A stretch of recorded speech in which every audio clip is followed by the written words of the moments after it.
You know, Jamie, I've got a bone to pick with you. I watched that last episode we filmed 2 weeks ago, and I know you told me that the camera adds about 10 pounds, but how many fucking cameras did you have on me? I watched that shit back and I've been gaining weight. It's not good, guys, so this has to stop. We're gonna do weight checks each video. We're gonna put it at the bottom of the video. We're at 118 kilos as of today, so let's see how we go throughout the rest of the episodes. Right, let's crack on. Here's the big dog, the big man himself. Dad, give us an update. What's happening? We are doing a lot of work, combined demolition, yeah, and getting the material out, and start creating more work in terms of brickwork and block work. So if you remember from the last episode, guys, sorry to cut you off. Yeah. Bombastic side eye. Remember the last episode, we had the front wall there, we had the roof on, we had all these panels in between the roofs, and if you have a look now, all of this rubble. We're gonna have a big collection later on this afternoon for all of this hardcore. About half an hour, 10 minutes time, we'll get rid of all this rot. The roof is gone finally. All the asbestos sheets have been removed. You can see we've just got a bare opening on there right now. The roof structure's still in place, so we've got to cut that out and remove it. That was one of the biggest steps forward. We've got the roofing guys coming just to have one final look, and soon we'll be starting one of the biggest parts of the project, and we'll be doing the Madonna roof, as it was previously dubbed by my dad. And finally, we can get the building nice and watertight. All good things happening. Mate, there's 2 fire brigades just come out of nowhere. Either someone's running a zoo or they're spitting straight heat, rapping in their flats, but 2 + 2 is 4, -1, that's 3, quick maths. I've never seen so many fire brigades coming out at this time, especially across the road. All right, let's get through here safely.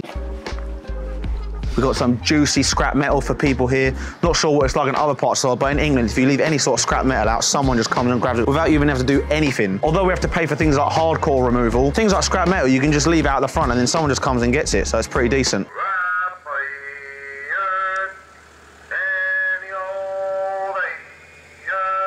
You know, my dad sometimes always in such deep thought. He never just looks normal. He's always thinking about something. You know that Eddie Murphy film where it goes, the roof is on fire. But we've got no roof, so it's not our roof. And my dad's coming back now. How's it going, Dad? Yeah, just he was on the phone to his yeah? work. Deep in thought? You know, I thought you were in. We'll pause so you don't hurt yourself walking in here, Jamie, yeah? Cool.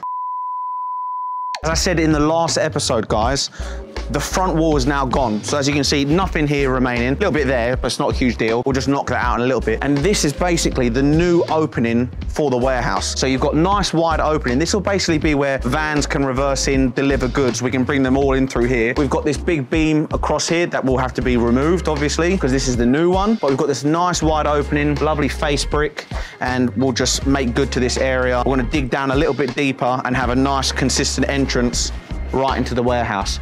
And once we finish this little drainage part here, we should have the new slab ready to go all down on here. It'll be nice, smooth, chef's kiss. Are you basically spending this much money just to get the Camaro in here? Basically, that was the main focus of the build, Jamie. So it was firstly, how wide is the opening and will a 1970 Camaro fit in? And I think we've done the job. We can just stop everything now.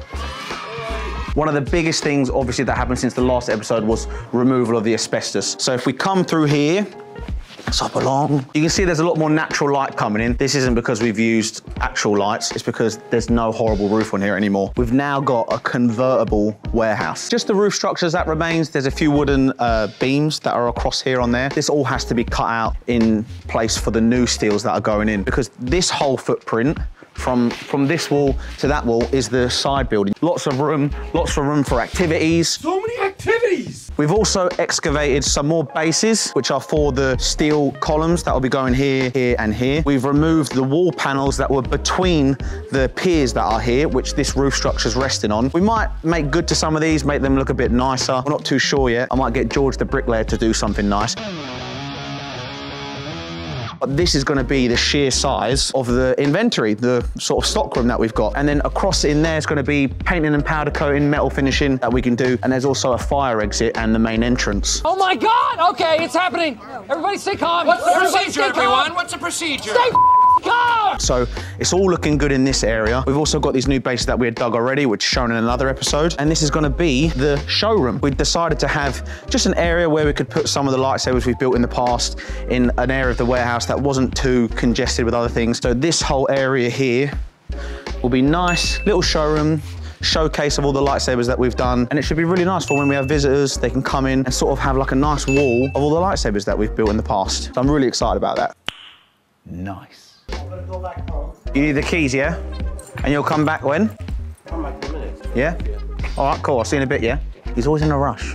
Always. You know, he's retired now. He should be chilling out. Bless him. So a lot of these walls that were here before weren't very strong, very structurally sound, but we weren't allowed to demolish the entire building because of how it's situated. One of the ideas that we had, and it's part of the design, is that we were going to put a ring beam downstairs on the ground level for a new wall to be mounted on, and it'll be tied to the old wall. So what that entails is basically, if you look at these edges, the whole edge around the building that goes all along here, all along these edges, just right against the wall. It will go in there, all along the outline, basically along the footprint of this lower section. And we'll be building a concrete base that's about 450 mil wide. And that's gonna basically act as a base for the new wall to be sitting on. So that new wall will go on there. It'll be tied to the old walls, and it adds a lot of strength to the building so that we don't have to have any concerns about these walls that we weren't too sure about. Now the wall behind you, Jamie, if you take a look, this wall was one that kind of has to come down. It was cracking all up here, and overall it's just not in very good condition. I mean, the majority of it is a window anyway, so we might as well get rid of that. And the same facing brick that we've used at the front, we're going to continue it along here, and we'll have nice face brick on the side of the building. It's going to look so nice, really beautiful, and just tie in with the whole overall design of the warehouse. That's one additional step that we need to do, and we're going to be starting that soon. Obviously, the biggest issue about that is we need to have clearance around the whole edge of the perimeter. And if we have a look there, we've got a lot of wood, a lot of scrap wood that we need to kind of get rid of. We need to either shift it forward so that people can get in that area, or we just kind of have to scrap it. Obviously, it's not nice to scrap materials that are worth something, but sometimes it's not worth trying to keep onto it. It just ends up getting in the way, slowing things down, and maybe we have to get rid of it. If there's any beavers out there who are watching, who want to build some dams, we've got plenty of materials for you. Please stop by, we'll give you some.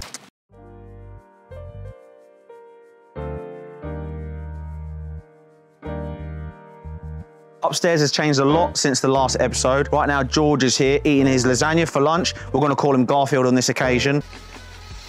All the asbestos is gone. Again, we've still got the remaining roof structure in place. We've got to be quite careful about how we cut this out because it's obviously a long span. So we've kind of got to cut it down in different sections, perhaps have a platform here to help us lower those down for it all to be safe. The front wall has now gone down. You can see it's not here anymore, completely gone. And there was also a big steel frame that went around there, which George and his friends have been kindly cutting out and removing. We've got bits on the scaffolding there and also a bit here. And Victor, who's just finished his lunch, has gone downstairs now. And he was working earlier today just smashing out the rest of these panels that sit between the steels. So if you notice, we've got some columns and in between them is the block work. So we've got to knock all of this out. We're knocking it into the building, obviously, so that it doesn't cause any damage. And then we can also throw it out to the front, which can then be collected by the hardcore rubble collection people, the grab hires, as you call them. And we've also got some more steels here that have been cut out. And we're just going to continue getting all of this area tidied up and ready for the lovely brickwork that Garfield here has been doing beautifully for me, and it's going to continue up here. Happy days. Victor, what rubbish do you need gone? All of it. What do you need to be working the most efficiently? What do you need to happen? An electric wheelbarrow. An electric wheelbarrow? No, I'll find a way. I'll find a way. You can sort of see now the scale of how big the floor extension is going to be, because this is going to extend all the way. There'll be, you know, we said we would have the Star Wars doors through here. You'll basically be walking here, a couple steps down, and that floor is going to go all the way to that end.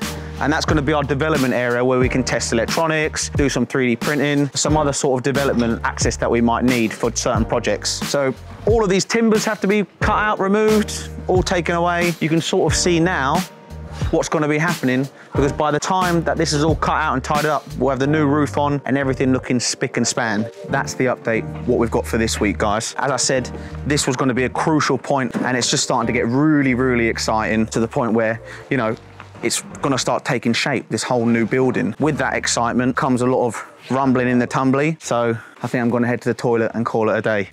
Ta-ta.